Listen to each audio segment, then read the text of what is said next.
Thank you.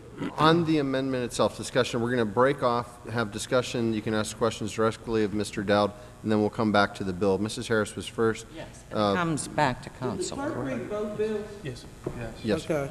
Yes. Okay. Yes. Let's start with Mrs. Harris. We'll go around the horn. Mr. Motznick, Ms. Payne, then come back. Mr. I already asked my question. On the amendment itself. We're discussing Yes. right now. And then we'll come back to the bills. Mrs. Harris. I asked my question. It is coming back to council. Yes. And the answer was yes, so I'm done. Mr. Motznick. I was just curious as to whether or not our law department, our legal team had an opportunity to review the document and whether or not the administration and the law department's okay with the wording, the terminology, and the use of funds for PCTV and any other public television channels. Yes, Councilman Dowd did provide the amendment to the kind of the negotiating team for review. We have reviewed it.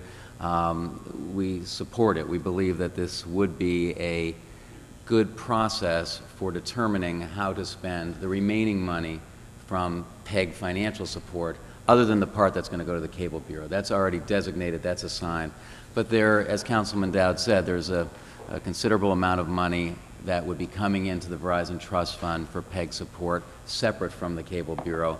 A strategic plan with all relevant parties seems to us to be a very appropriate way to determine how to spend that money.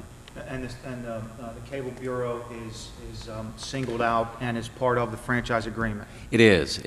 As we've discussed, the equipment of the Cable Bureau is antiquated and really ready to shut down. Right. So that needs to be done immediately. I should have asked this before. This is not the piece which would ultimately then assign primary status to PCTV as our first No, would not. PEG channel. That's a whole nother piece. Well, that's something for the future, to be discussed in the future, but not in connection with, as I understand it, Councilman Dowd's amendment. Okay, thank you.